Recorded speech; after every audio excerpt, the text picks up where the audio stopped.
So let me congratulate you on this success of the G20. This is globally recognized.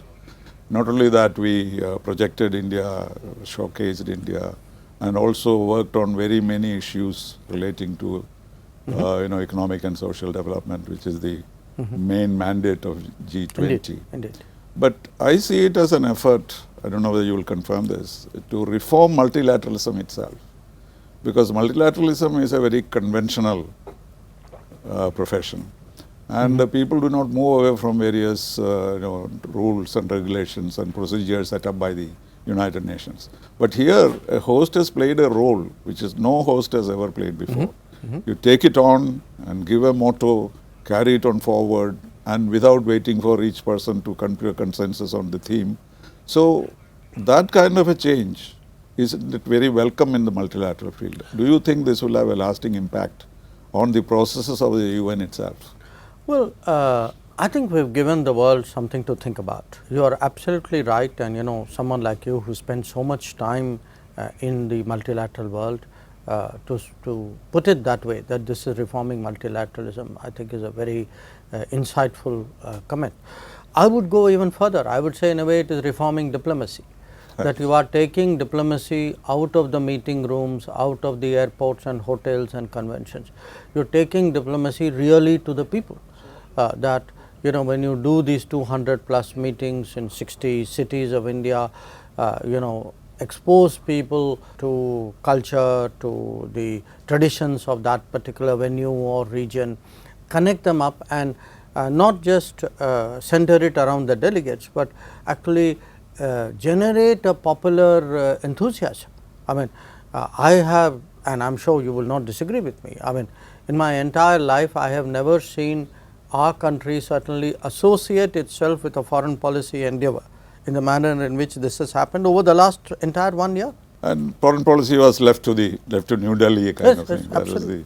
That was the situation, and that has changed. Yes. But in the multilateral world itself, this has shown, as you said, a model for us to Yes, I think it has shown that a country with strong convictions, great energy, propelled by leadership, that we can actually shape the agenda.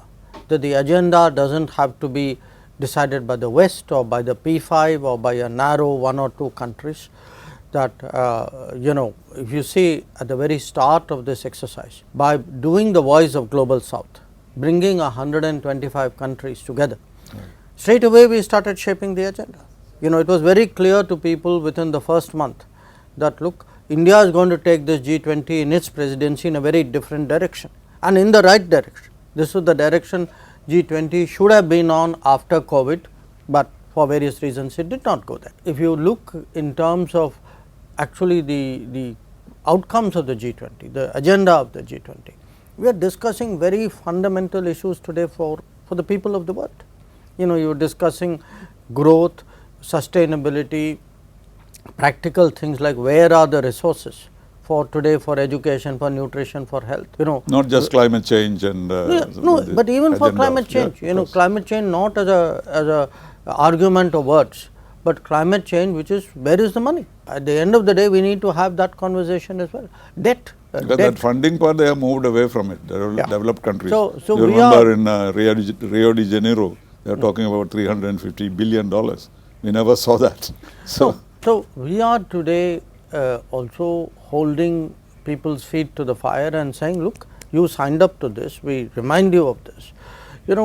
The power of words and ideas and projection is an enormous power if you know how to do it. I think we have succeeded this time in focusing not just the attention, but the conscience of the world today on the Global South. There are countries today, where actually hunger rates, malnutrition rates have gone up, where health has come down, education has come down.